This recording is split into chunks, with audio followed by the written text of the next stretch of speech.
made it.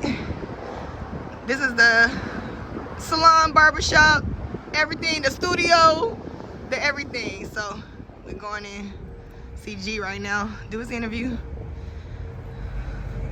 Our beauty.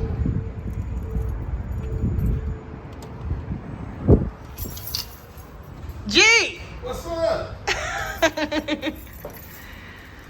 You ready? Yes, ready. Let me just put this. Look. He finds. First of all, I was supposed to be here way earlier today. Right. So I'm so happy that you let me reschedule the same day because it's hard to fit in your schedule. Hey. Yes, it is. Right. So Yes, it is. yes, Yes, it is. this man got 10 jobs. Yes, it is. That's a dope shirt, though. He got 10 jobs. 10. Hey, What's up, my boy? My hair's good. Fresh cut. Hold on, let me see. Hold on, let me see the drip. Let me see the drip. you already know. He Do got the, me right. hey, do the slow Let me spin. do the 360. Ooh, 360 on him.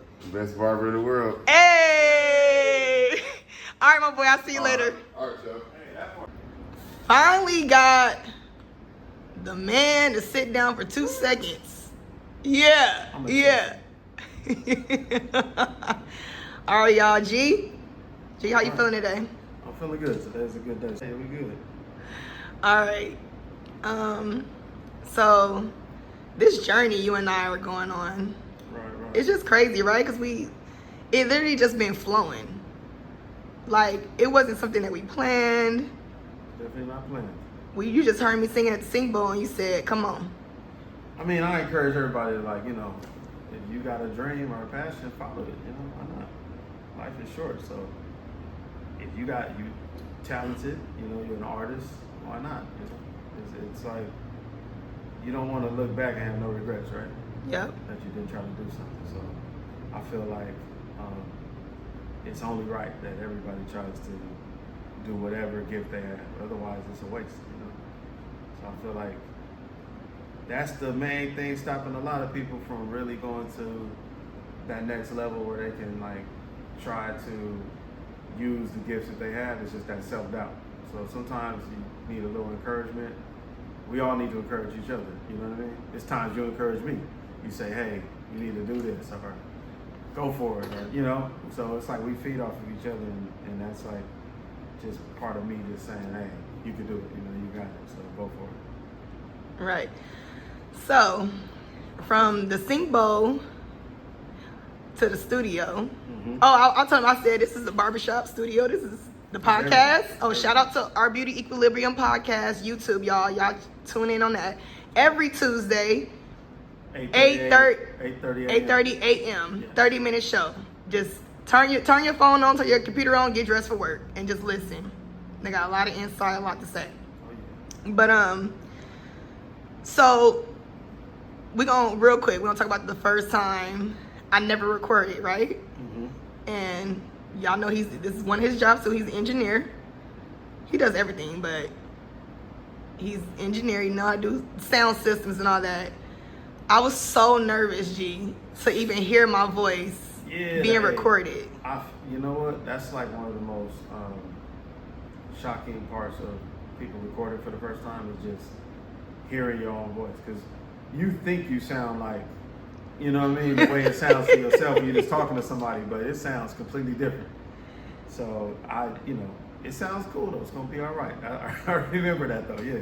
Yeah. It sounded good though. And we were, he was like, Sean, just don't think too hard about it. I think that's one thing about you. You were like, just sing. Right. You was like, we're gonna test the mics out. Yeah. It's more to it than what you think it is. It's not just walking in the studio singing on a mic and then it's gonna be perfect. Like, there's levels to this, and that made me feel better. And I think that's a new journey too. Is because when you're creating your own music, you're really exposing yourself, especially when you're writing it too. So you're using things that have happened to you, things that happen to people around you, and you're drawing on ups, downs, lefts, rights, good, ugly, bad, and you're putting that into your art, and it's way different from singing, someone else's music. But like with your first show, that still is very telling because you still selected all of the songs, you know, and it is not just you were like, oh, I need this song and I get it. No, not that version. You know, I need the live version from this concert, you know. So Yeah. you could tell that you're really really critiquing, and it's very intentional. Like the collection of songs that you chose to sing, and it tells a story. And when you put it all together, it makes sense. Like if you look at one piece of the show, it might not tell the whole story, but when you look at how you went from, you know, the love, the loss, the breakup, the hurt, then all the way to Selena, you know? Yes. You know what I mean? And turn up right before, you know, you send everybody home. I think that's a way to put your own spin on other people's songs that you might be covering, and then sometimes too you would write over those familiar beats and things that we're used to hearing, but then you add your own touch on it and things that you went through, and it's relatable. So I think that's the most important part with any art craft, any music, is that you have to be true to yourself. Because I think when you go in there, you know, like we can tell when you go in there with a preconceived idea, like you hear people like trying to be the next so-and-so, it don't really always feel right. So you have to be the next you know, you gotta be you. So I think you did that even whether you're covering a song or whether you're writing, you know, you find a way to make it your own. So I think that's important as an artist. Absolutely. Yeah. Wait, let's talk about the first show. The first show was packed out in there, you know. And remember, I never sung live before. Right. I never sung with a live band before. Yeah, it was a lot of firsts. Let's talk about that, because you know what? You really kept me calm on stage. Yeah, You so see, much I was going on. panicking, and what you kept saying, you said, "Tiger, just keep singing, just keep singing, just keep going." Keep going. Yeah, because your first, it's weird to be on stage, you know. It takes getting used to, because your first thought is to panic and to stop. You know what I mean? Like I'm leaving. You know what I'm saying? That's what your brain is telling you to do. It's not going well, abort. You know what I mean? So it's like, no, this is what you signed up for. You know, those feelings are gonna always be there. You gotta learn to keep them in check, keep on moving. Who doesn't doubt themselves, you know? Yeah. Everybody gonna have a little bit of doubt, so it's like, hey, fight through it, push through it. You was like, I can't hear none of us can hear. Go, keep going. I can't, hey. It's like, keep going. And I'm looking at the drummer, Kenny, like, hey, he's like, I can't hear nothing. Keep drumming, you know? The key, keep playing the keys, keep playing the bass. People was feeling it. That's the most important thing. They was having a good time, and everybody learned a lot, you know, during that. So I think moving on from that show to this show, the bigger venue, better sound system. Yeah. You know, that's the progress. Earplugs. Yeah, everything. you know, you learn from that, right? And you I grow, did. and then more things will happen that you didn't think of, and it'll give you more opportunities to panic. You know what I'm saying? But you know, you're gonna fight through it, and on the third show, be a little better. Fourth show, you know. The Forum. There you go. The Spectrum was the stadium. Yeah. The YouTube So, you know, all of it. theater. Yeah, YouTube theater. Exactly. So you gotta crawl before you walk, you know. Man. At least you started off good. You know, you had a lot of support there, and that's the main thing. Like, I don't care how good you sound. Any artist, if you don't get a chance to connect with the people and really show your artistry, then it's not really gonna do anything, because you have to present it to the people, right? Mm-hmm. So that's what you did, and you fought through it to the end. So, you know, there's a couple bumps along the way. But Bro, I remember Jerry are you was in the saying corner it? like, hey, this I can't hear off the speaker, man. I was like, look, I don't know if anybody noticed, it's a whole bunch of stuff going on. So it's all good. We're gonna get through this. Hey G, you know you good at that. Like, Yeah. when I tell y'all, I was panicking on stage. Like, are the village in this music shit with me, this journey? Mm-hmm. Because I remember when I was so nervous that one time I was singing. We was in the shop. It was me, you, my homegirl Bianca. Right, You had yeah. a client. Yeah. And I was like, gee, I just wrote a song and I want you to hear it. But it was like, it literally was only like 5 people in here. And as soon as it was time for me to sing my song, what was I doing? I was shaking. My hand was shaking. I got so nervous. I couldn't even like get through it. You know, I was like, look, you got to show. If you can't sing in a room, you're not going to be able to sing on stage. And then, remember my other summer we was at a party? And me, you, and Shima, it was Taco Tuesday. Yeah. And it was like 5 people in there, right? Back in the day, back in the day. And they was encouraging. And it was like, in wifey, she was like, just sing.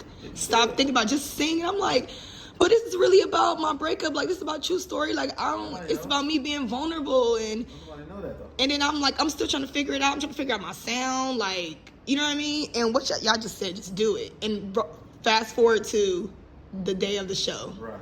And you just said, just sing. Right, because you thinking about it from your perspective, right? And that's important that you just said that, because you're thinking, it's like the song Killing Me Softly, you know?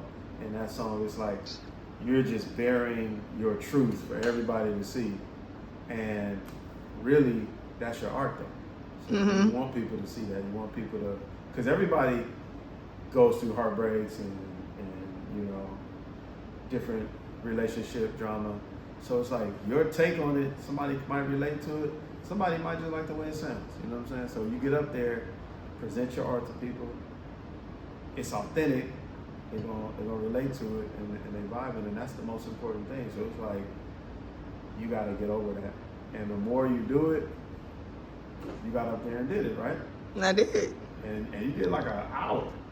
Oh, I remember. You As soon as the started show off, was you did over, one song. And it went from one song to an hour. straight. I remember at one point I was like, look, you can't add no more songs. Kenny be saying that too. He said, Yeah. are we gonna keep adding songs? You know how many songs we got now? It's gonna be a festival in a minute. You gotta stop it right here. So you like, all right, 12 songs. All right, you know, but it's good though, because now you got the confidence to even do that. At first, Man. you were like, I'm gonna do one song. Then you're like, I think I'm gonna do 2. All right, 5. That's it. Then in the night, I got one more I want to add, and it's like, okay, go for it. Like, yeah. I remember I was the day of, I was getting my hair done. Wife was doing my hair. I was so nervous in that corner, G. Oh my gosh, G. And it was the worst weather day ever. Do you remember? It was February 25th, Saturday, 2023. I'm not gonna front. I was concerned about the weather. It was like damn El Nino out the blue. Seriously. Like for real. And it just stopped raining like right when you in that window you was performing.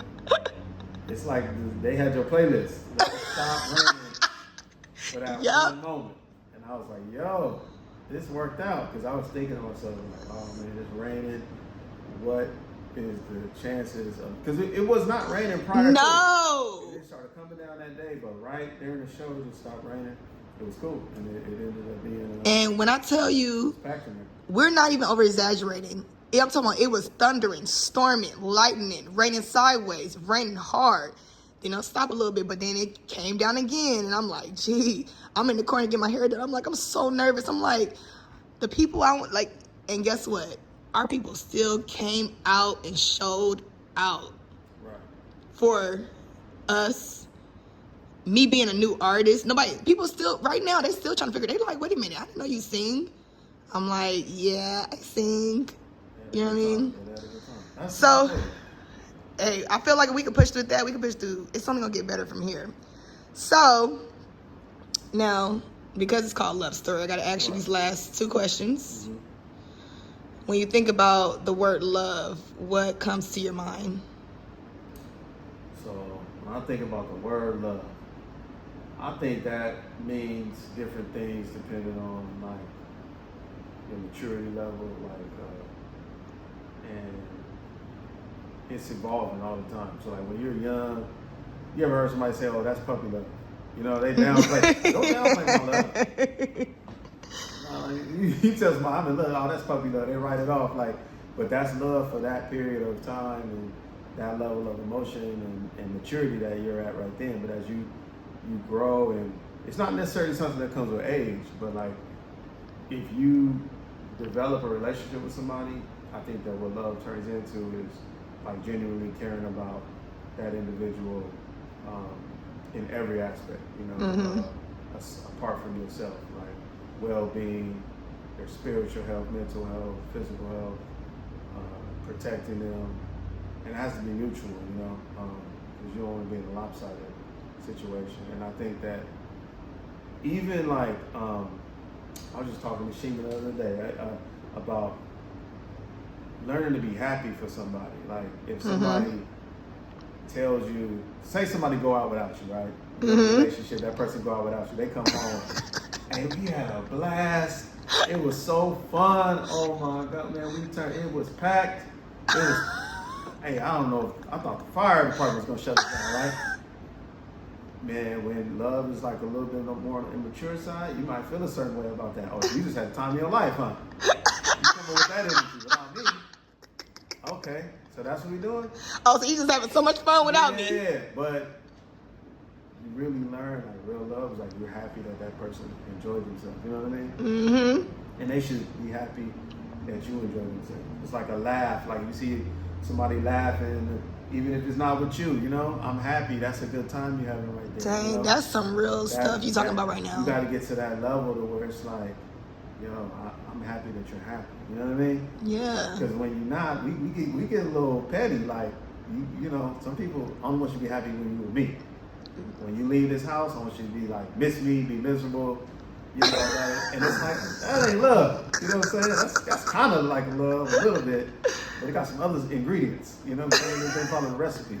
So I feel like love, love is all of those things. You want people to be successful. You want them to enjoy their creativity, their arts, their hobbies, reach their full potential, and it should also be reciprocated, and they should feel that way about you. So I think love is a lot of things, and I think the more in love you are and the more mature you are, it becomes other things too. Because when you in a puppy dog love phase, you're not trying to hear nobody had a blast without you. That's not in the stars. Like, no. So love is maturity. Love evolves as you evolve, but I think the one common thing is like it starts off with being in the mindset of caring about somebody, and then that care expands to all facets. Hopefully, if you're lucky, you know, you get to care about somebody in every way possible. You know, not just puppy love. I love that. I love that. All right, last question. And I like to ask this question. Nikki, she's the one who, you know, she's so creative, but she was like, you need to ask the people this, because I think that we don't think about this that much, right? We give everybody else advice, and we give everybody else their flowers, and we go through the ups and downs of other people, but serious question right here. You serious intro. No, seriously. Okay. Right? Yeah. But we got to take care of ourselves, because if we're not good with ourselves in whatever area, how can we be good for the others, right? So, with that being said, you called yourself right now, and you didn't answer the phone. Ring, ring, ring. Missed call. You calling yourself right now. Ring, ring, ring. Missed call. And you know when I say call, that means it's important, because we don't call people no more. And yourself missed your call, and leave a voicemail. So what would you say to yourself?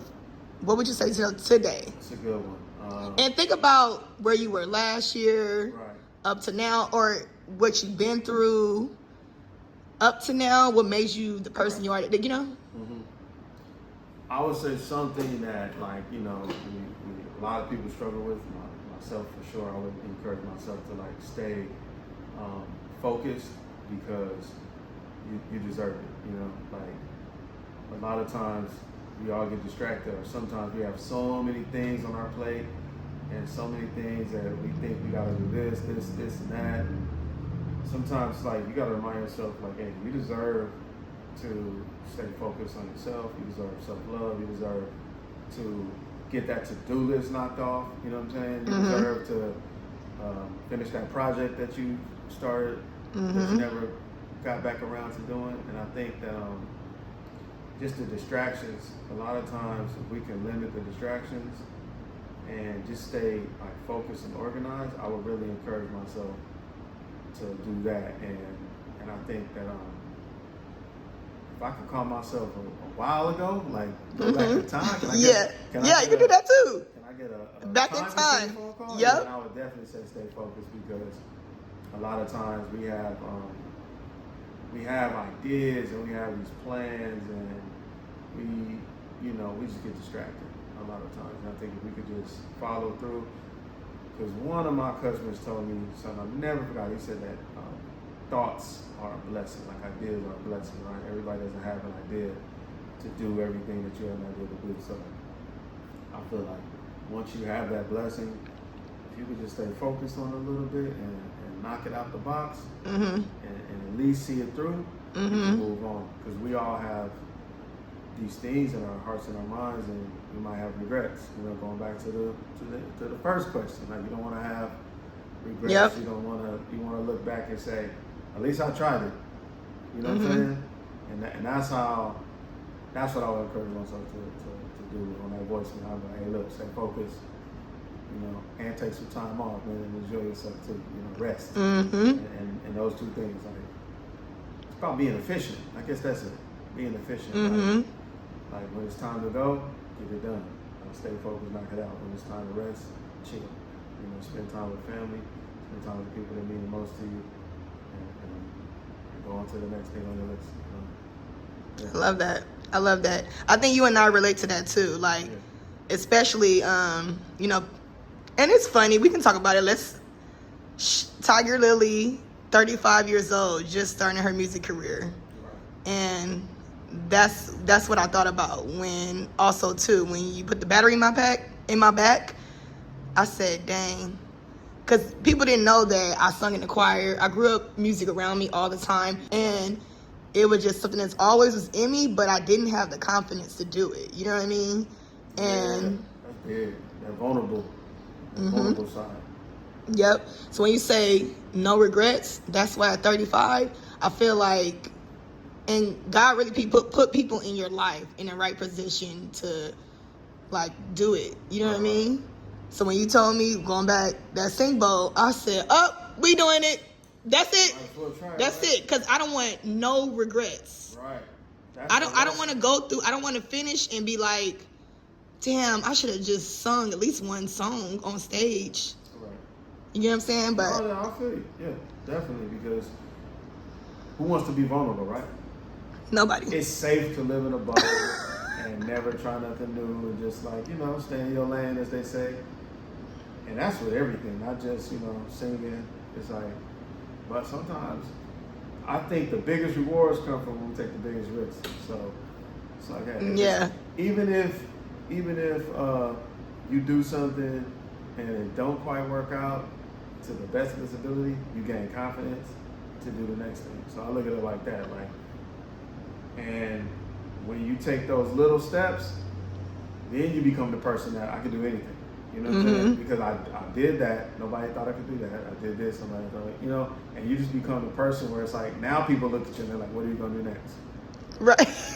Hey, Huggins say that all the time. He said, oh, girl, all these projects. I'm like, because it's long overdue. That's why. All right. So, Art, Beauty, Equilibrium. Yes.